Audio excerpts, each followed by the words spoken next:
As a motoring journalist, I often get asked advice from friends and family what car they should get.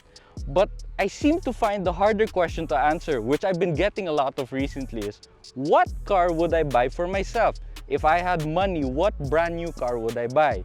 Now, if you're a watcher or a viewer of this channel, then you know that I already have the Camry.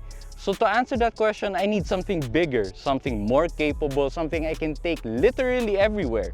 And that's this, the Ford Everest 4x4 Titanium. And I'm gonna tell you why this is my personal choice. So in terms of looks, this is a big departure from the previous generation Everest, and even that was a big departure from the generation that came before it. Ford likes to do that. They really like to go out on a limb and make the new generation look completely different. Personally, this is my favorite because it manages to be subtle but also stand out. When you see the Everest on the road, you know it's the Everest, and I like that about it, especially in the titanium trim. You get nice alloy wheels. I particularly like this color, the Equinox bronze. Just correct me on my pronunciation if I'm wrong. But yeah, I like the way it looks. It's very modern, but it also looks very macho. Another thing though is, while I do like the alloy wheels, I think that they're too big. The 20 inches, it could be 19, maybe 18, but that's just me nitpicking. But overall, my God, it's a great car to look at. So now it's time to talk about the things you get inside the interior of the Ford Everest. So first things first, it's very modern, it's very tech heavy. So the cluster is fully digital, nothing about it is analog. And the main selling point of Ford for the interior is this iPad-sized infotainment screen, which at first glance, really nice. It's very clear, it's a good resolution, it's bright. So you have that. It has wireless Apple CarPlay and Android Auto. You have wireless charging. You have the e-shifter. So the interesting thing about the e-shifter, it's not just like any other e-shifter that you get in other cars. This has a built-in safety feature. So let's say you're in a rush and let's say you really have to go to the bathroom and you couldn't be bothered to shift it into park, and you just turn off the car and get out. So if you do that and leave it in drive, the shifter will automatically shift from drive to park for you. So good on Ford for thinking of something that normally not anybody would think of. So you have that. You have your electronic handbrake. You have your drive modes here. And down here you have your button for the parking assist. I don't normally use parking assist, but if you do that, then Ford has that here. You also have your off-road modes here. So if you press that, you can tell your car if you're on sand, mud, rock, or whatever. So here on the steering wheel, on the left side, you have your controls for the adaptive cruise control and other settings like lane keep assist and keeping the distance of the car in front of you. You have your controls for the volume. And then on the right side, you have the controls for the screen here. And you can change your next track here and all of that. So all is well. You would think that, oh great, at first glance, like, oh, it's so cool, I have so many features in my brand new Everest. But that leads me to my main problem with this car. I've already said that I would gladly spend my own hard-earned money on this car. I would, because I really like it. However, a deal breaker for some people, and also almost a deal breaker for me, is how complicated this car is. It's too complicated. Everything is either on this screen or on this screen. It's an information overload. There's so many buttons and settings and things that I need to understand in order to make the car work properly. Like for example, a classic example is auto hold. Normally auto hold would be found here next to the handbrake, but Ford said no. Even though there's so much space here, they decided to put it there. Why? Why does it have to be there? Why can't it be a button here? So that is, for me, I'm lost. And here on the cluster, just too much information displayed to me. Like, you know, there's so many screens. You can change from your trip meter, tire pressure, and all of that. And besides the number of screens here. You can even configure how many screens you want in front of you, or you can get rid of some of the screens. It's just, there are so many things that, to be completely honest, aren't necessary. Why can't it be straightforward? There are other cars in this class that manage to relay the proper information to you without being overly complicated. And for me, that might be a drawback for some people, but in my case, I don't mind because, well, I have the time to figure these things out. But if you think about the type of people who buy the Everest, these are business people, working professionals, men and women, who have no time for excess. They just want things to work. They don't have time to have to figure it out or get acquainted with the system. So if you're not into overcomplicated systems, then maybe look elsewhere. But if you like the tech, if you like the features and all of that, then go ahead, by all means, knock yourself out, get into the Everest, then that's fine. One last thing also is, while it does have a wireless Apple CarPlay and Android Auto, sometimes it's not as seamless as it would seem. Right now I'm wired because I'm charging my phone, but if you use the wireless system, it disconnects, it reconnects, it disconnects, it reconnects. It's annoying. It can get annoying. So I don't know if just a software update will fix that, but that happens from time to time. So yeah, honestly, if you ask me, it can be overwhelming, but once you do get used to it, it's not so bad after all. But again, if you're into this, then go. If you're not, then that might be a problem for you.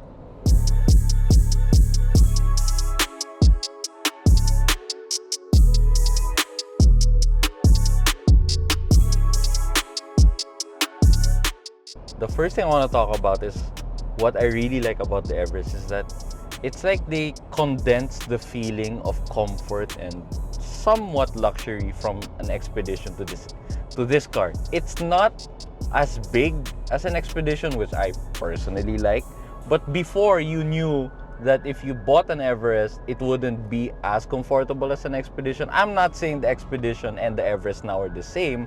However, what I'm saying is this car can probably serve that need for you if you just want comfort on very long journeys, because for me, that's what the Everest excels at. You know, before, when you would get a 4x4, this is where you would have to compromise on the highway or even in the city. You'd feel every single bump because the suspension would have to be so rock hard, because obviously when you're taking it out off-road, it's supposed to be able to cope, but it doesn't feel that way anymore. That's how far we've come in terms of 4x4 technologies. Here, you don't feel like, you know, it's gonna break your back or anything, and I don't have to scream so loud or talk too loud to talk to you. It's quiet in here. It's very relaxing. Again, and like I said, it's very comfortable. But also, adding to that comfort are the safety features that the 4x4 titanium comes with, which is the adaptive cruise control, which I'm using now, so I can talk to you without, you know, risking an accident or suddenly braking or things like that. The car is basically doing everything for me. I just have to be alert to take control in case the the systems can't cope anymore. But I don't think the systems can't cope anymore. We've gone pretty far along in terms of technology to say that the safety systems in cars nowadays are pretty good at reacting already. Sometimes they react even faster than you, so that's what they're there for. And the one in the Everest is actually very good. So moving on to the performance, I wasn't really sold on the bi-turbo before, but I think in this package with the new, you know, additional probably sound deadening and all of that, you barely hear the engine. To be very honest with you, if you're not, you know, if you're not really paying attention, you can be mistaken to thinking that this is a gasoline engine. It's very quiet. And I'm doing about 1,500 RPM, and normally in a diesel car, you would hear that immediately. But here, don't hear much. Just a little bit of the engine, not too much. The transmission though, I know it's a 10-speed. That I'm not really a fan of, because in certain applications, it's still confused. Like if here on the highway, it's perfectly fine. But if you go uphill or sometimes downhill, the car is not too sure yet what gear it's supposed to be. And for me, it's hard to gauge because having 10 speeds is way too much. I think 7 or 8 would have been fine, but 10, that's stretching it a little bit. But in terms of fuel economy, that's where the Everest and the 10 speed and the engine are supposed to be excelling. And right now on the highway, we're averaging about 12. Now it's going up to 13. So 12 kilometers per liter, 13. Well, I did come from the city. I didn't reset it yet. So it has gradually climbed. But yeah, I think overall the engine and the comfort and how far the Everest has come in terms of refinement for me is really, really strong compared to before. Before it was already refined.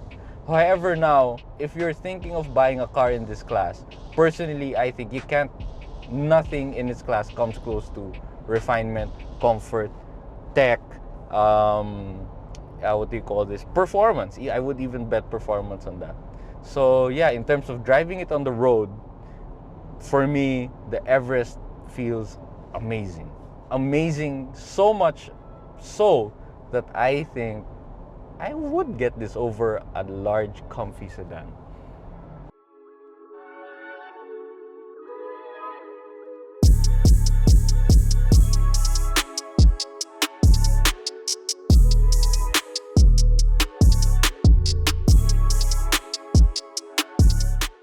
So we're now on what I would call a sandy part of the Socobi area in Clark, and we're going to take the Everest 4x4 titanium on some light off-roading. So I've put it in 4 high now, and the interesting thing about this car is when you flip through the drive modes, it has nice graphics that will show you on the digital cluster. So we're now in 4 high. I set it on the sand setting, so it's nice to know that technology has gone far in making 4x4s accessible, easy, because I know nothing about off-roading, and yet I'm able to be sort of confident doing this because I know the Everest can do it on its own, can make sure it doesn't put me in any situation that, well, I don't want to be in. So here we are in this sort of sandy area. We just gotta find the path going back to the main road. All right, getting a little tricky here. You can put the camera on.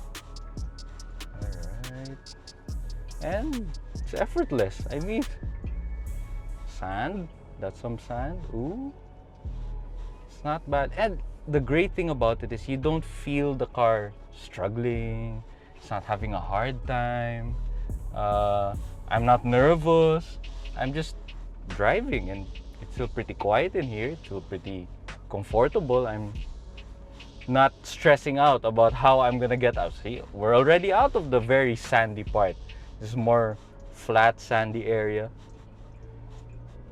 and it's really effortless. That's the great thing about it. And you have all these settings on the screen that, you know, help you with the terrain ahead. So like a while ago, you can show you the camera.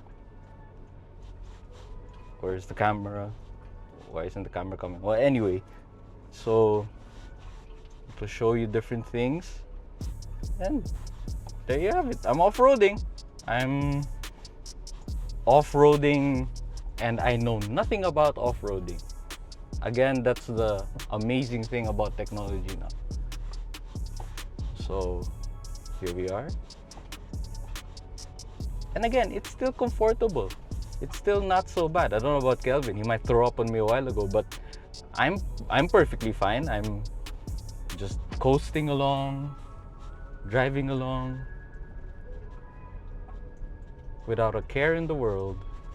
And you know, that's the good thing. Like earlier I was mentioning on the highway how easy it was to drive this car, and I can say the same thing about it off-road. I know I'm not really climbing a mountain or anything or crossing a river. I'm sure it can do that, but should you need to take a dirt path or, you know, go to a road less traveled, the Everest is not going to put you in a tight spot or a tight situation. So it's good. So again, another reason why this is my top choice for a car that I would buy with my own money.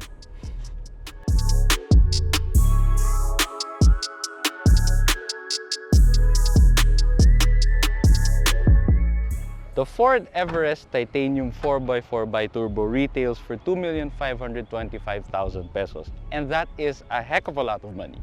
But it's one of the few cars I know on sale today that I feel like is worth the money. And to perfectly sum it up, the Everest did it for me actually. On the back window, there are two Easter eggs that Ford put. So over here on this side, you can see like a silhouette of buildings over here. And on the right side, you can see a silhouette of mountains. And that's exactly the perfect way to sum up the Everest. It's the best of both worlds. It's more comfortable than ever on normal roads, but at the same time, you can take it to any terrain that can conquer stuff like this. So for me, with my own money that currently doesn't exist yet, but should I have enough money to buy this car, I would. That's why this is my pick for my next personal car with the right money. If you like this video, please don't forget to subscribe to our YouTube channel below, and also don't forget to follow us on Facebook, Instagram, Twitter, and TikTok. This has been Pablo Salapantan of YugaAuto. Thank you for watching. Paalam!